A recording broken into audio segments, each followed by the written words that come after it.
సంవత్సరాల తరబడి ఎన్ని మందులు వాడినా మీ మోకాల నొప్పులు తగ్గట్లేదా? ప్రాణ పెయిన్ క్లినిక్ లో అత్యాధునిక చికిత్స. నమస్కారం అండి, డాక్టర్ శ్రీ ఆచార్య అనంతకృష్ణ స్వామి గారు. నమస్కారం. చాలా మంది అడిగేది ఏంటంటే క్లాసెస్ ఎక్కడ స్టార్ట్ అవబోతున్నాయి, డేట్స్ ఏంటి అని అడిగే వాళ్ళు చాలా మంది ఉన్నారు. ఫస్ట్ క్లాస్ వివరాలు చెప్పండి సార్. ఓకేమ్మా, ఇప్పుడు మనకి 2024లో 6 అక్టోబర్ వచ్చి విజయవాడలో ఉంటుంది, 20 అక్టోబర్ వచ్చి హైదరాబాద్లో ఉంటుంది, 27 అక్టోబర్ వచ్చి మనకి బెంగళూరులో ఉంటుంది. ఓకే.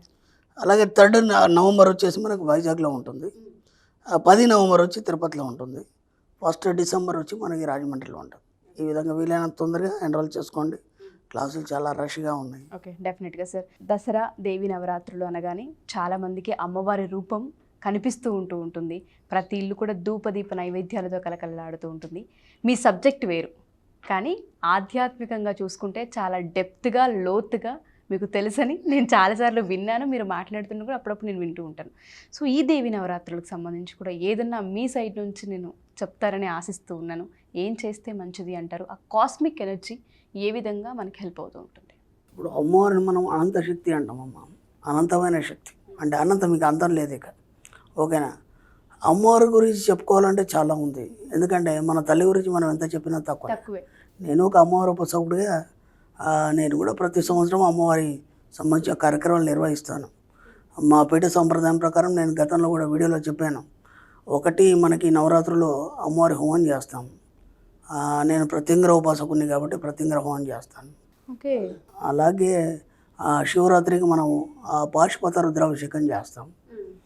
అలాగే మనం మళ్ళీ గురు పౌర్ణమి ఉత్సవాలు చేస్తాం. ఇవి 3 మా పీఠ సంప్రదాయం ప్రకారం ప్రతి సంవత్సరం చేస్తాం, జరుగుతూ ఉంటాయి. దీనికి మన సబ్జెక్టుకు సంబంధం లేదు ఫస్ట్ ఆఫ్ ఆల్. ఎందుకంటే చాలామంది మళ్ళీ కన్ఫ్యూజ్ అవుతారు. ఆ గురుగారు ఏంటి, మళ్ళీ ఇదేంటి అదేంటి అని. అవన్నీ కన్ఫ్యూజ్ అవుతుంది. ఇక మా పీఠ సంప్రదాయం ప్రకారం మేము చేసుకుంటున్నాం. ఎవరైనా రావాలనుకుంటే రావచ్చు, లేకపోతే లేదు. నేను ఎవరిని రమ్మని కూడా చెప్పను. రావాలనుకునే వాళ్ళు రావచ్చు, బ్రహ్మణంగా రావచ్చు, దాని లేదు, బ్రహ్మణంగా రావచ్చు.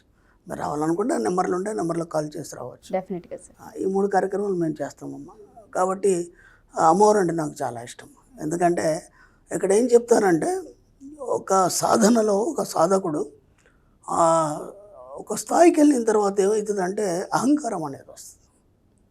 ఒక సాధనలో ఒక సాధకుడు ఒక స్థాయికి వెళ్ళిన తర్వాత అహంకారం వస్తుంది. అది నా పట్ల కూడా జరిగింది.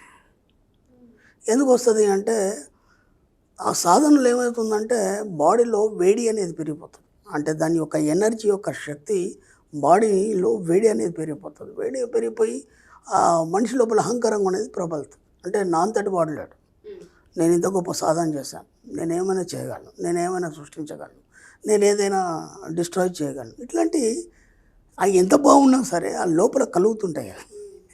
అవన్నీ కలుగుతుంటాయి. ఎప్పుడు ఒక స్థాయికి వచ్చిన తర్వాత, ఆ ప్రైమరీ స్టేజ్లో నేర్చుకున్న స్టేజ్లో కాదు, అంత సాధించిన తర్వాత ఇతడు ఒక గొప్ప సాధకుడై ఇతరులకి స్థాయికి వచ్చిన తర్వాత చాలామందికి, నాకనే కాదు చాలామందికి అలా వస్తుంది ఆ భావన కలుగు.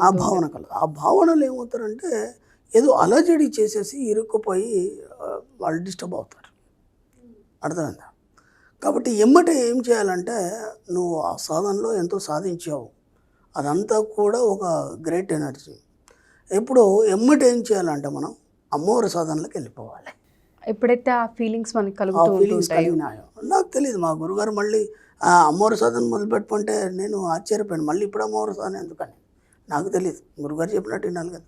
అమ్మవారి సాధన మొదలుపెట్టుకున్నాడు. అప్పుడు అర్థం కాలేదు నాకు అప్పుడు అర్థమైంది కదా. అమ్మవారి సాధన మొదలుపెట్టిన తర్వాత కొన్ని రోజుల తర్వాత సాధనలో సిద్ధి అయిపోయిన తర్వాత అప్పుడు నా లోపల ఉన్న అహంకారం తగ్గి ప్రేమతత్వం మొదలైంది.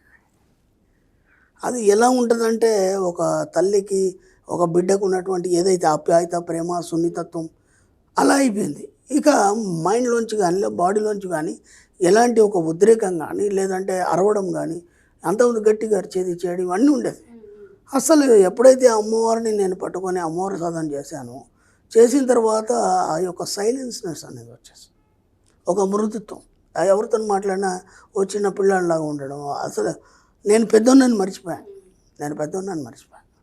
అందుకే మనకు కథల పురాణాలు ఏం చెప్తాయంటే, ఒక రాక్షసుడు ఉన్నాడు, చాలా తపస్సు చేశాడు, ఆ తర్వాత ఎన్నో వరాలు పొందిన తర్వాత అందరిని ఇబ్బంది పెడుతున్నాడు. అంటే ఏంది, అహంకారం తలకెక్కింది, ఆ వేడి అనేది వాడిని ఉత్పన్నమై వాడు అందరినీ ఇబ్బంది పెడుతున్నాడు. అర్థమైందా? తర్వాత ఏమైంది, ఒక అమ్మవారు వచ్చింది వాడిని సంహరించింది. అర్థమైంది? అర్థమైంది. అమ్మవారు వచ్చింది సంహరించింది. అది ఎలా జరుగుతుంది?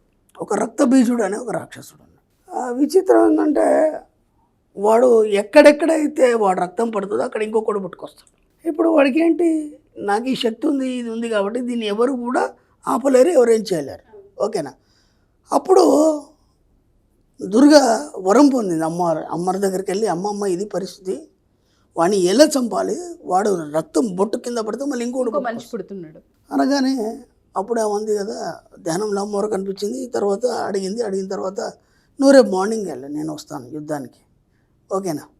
యుద్ధానికి వెళ్ళిపోయినా మళ్ళీ వాడు వచ్చాడు. వాడు వచ్చిన తర్వాత టక్కటక్కడగా యుద్ధం చేస్తాను. బ్రహ్మాండంగా వాడు రక్త చుక్కలు పడుతున్నాయి, కానీ ఇంకొకటి ఉత్పన్నం అవ్వట్లేదు. అర్థమైంది? ఇంకొకటి ఉత్పన్నం అవ్వట్లేదు అంటే అహంకారం మళ్ళీ బయటికి రాకుండా అనగబడుతుంది అక్కడ. వాడు ఆశ్చర్యపోయాడు.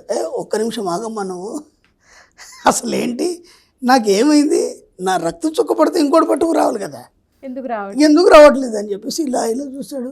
ఎంత దూరం చూసినా అంత రక్తం పడుతుంది, అది అలాగే ఉంది. అప్పుడు ఏంటా అని చెప్పేసి ఆలోచిస్తుంటే అప్పుడు వాడు మళ్ళీ తల్లిని స్మరించాడు. ఏమ్మా, ఇలా నాకు వరం ఇచ్చింది నువ్వే, అలాంటిది మళ్ళీ ఇప్పుడు ఎందుకు పని చేయట్లేదు అని. అప్పుడు ఒకసారి వెనక్కి చూడరా అని ఇలా వెనక్కి చూశాడు. వెనక్కి చూస్తే అంత దూరంలో అంత పెద్ద అమ్మవారి తల ఉంది. లోపల నుంచి నాలుక బయటకు మొత్తం వచ్చి పరచబడింది. ఆ యుద్ధ రంగం అంతా ఏదైతే ఉందో గ్రౌండ్, ఆ గ్రౌండ్ అంతా నాలుక పరచబడింది. కాబట్టి వీడు ఎక్కడ తిరిగినా అది ఎక్కడ పడుతుంది, అమ్మవారి నాలుక మీద పడుతుంది. అప్పుడు ఎమ్మటే వాడు ఇదేంటమ్మా అని ఎమ్మటే వాడిని మడత పెట్టేసి మింగేసింది. ఆ రాక్షసుని రక్తబీజుని మడత పెట్టి మింగేసింది. ఇప్పుడు ఏం జరిగింది అక్కడ మీరు ఒక్కసారి ఆలోచించి, వాడిని ఏం చేసింది అమ్మవారు, తన పుట్టలో పెట్టుకుంది. తల్లి కదా, చంపదు. ఎందుకంటే వాడు హడావుడి చేస్తున్నాడు, అందరిని ఇబ్బంది పెడుతున్నాడు కాబట్టి వాడు టైం అయిపోయింది. కాబట్టి తీసుకొని ఒళ్ళో పెట్టుకుంది, తన పుట్టలో పెట్టుకుంది. కాబట్టి ఆ తల్లి కరుణామయ్యి. అర్థమైందా? ఎవరిని శిక్షించదు, కాకపోతే అలా నటిస్తుంది అంతే చూడ్డానికి. కాబట్టి అది చాలా గొప్పది తల్లి. ఇలాంటివి బోలెడు ఉన్నాయి. కాబట్టి ఆ అమ్మని ఏమంటారంటే ఆ జన్మ కీట బ్రహ్మనని, బ్రహ్మచర్యని. అంటే ఒక కీటకం నుంచి ఏనుగు వరకు జన్మనిచ్చింది అమ్మే. అలాగే అమ్మవారి అష్టోత్తరంలో ఒక నామం ఉంది, జగత్ ప్రసూతి అయినమా. ఈ జగత్తుని అమ్మవారే ప్రసవించింది. అంటే మన తల్లి మనల్ని ఎట్లా ప్రసవించింది, అలా ఈ జగత్తుని ఆ తల్లే ప్రసవించింది. ఇలా అమ్మవారి గురించి చెప్పుకుంటే చాలా చెప్పుకోవచ్చు. ఎన్ని రోజులైనా ఓడదు. ఏంటంటే అమ్మవారి యొక్క ప్రేమ, కరుణ, దయ, జాలి ఎలా ఉంటాయంటే చెప్పాను కదా, ఒక సాధనకి వెళ్ళిన తర్వాత ఆ సాధకుడి యొక్క అహంకారం వంచడానికి, లేదా అతను సాత్వికంగా మారిపోయి ఒక బిడ్డలాగా మారిపోవడానికి ఆ తల్లి యొక్క సాధనలో అదంతా కరిగిపోయి అహంకారం అవన్నీ వాడు ఒక చిన్న పిల్లవాడిలాగా తయారైపోతాడు. మరి చూడండి, గొప్ప గొప్ప వాళ్ళని చూడండి, ఒక స్థాయిలో వాళ్ళ యొక్క జీవితాలు చూసినప్పుడు ఒక ఉన్నత స్థాయిలో ఉంటాయి. ఒక మహర్షులే కావచ్చు, లేదంటే ఒక యోగులే కావచ్చు, ఋషులే కావచ్చు. వాళ్ళ స్టోరీ విన్నప్పుడు ఆయన అలా చేశాడు, ఇలా చేశాడు అని ఉంటాడు. తర్వాత చివరికి వచ్చేసరికంటే మళ్ళీ అసాత్వికంగా మారిపోవడం జరుగుతుంది. ఇదంతా కూడా అమ్మవారి కరుణనే. వాళ్ళందరూ కూడా అమ్మవారి సాధన చేసిన తర్వాతనే అలా మారిపోవడం జరిగింది. కాబట్టి అమ్మవారి కృపా కటాక్షాలు మీ అందరిపైన కూడా ఉండి మీలో ఉన్న అహంకారం, ఈర్ష్య, అసూయ, ద్వేషాలని తొలగించి మీ యొక్క జీవితంలో డబ్బు, ఐశ్వర్యం, సంపద నింపాలని మనస్ఫూర్తిగా కోరుకుంటున్నాను. గొప్ప ఆశీర్వాదం. Thank you Guruji. Thank you so much.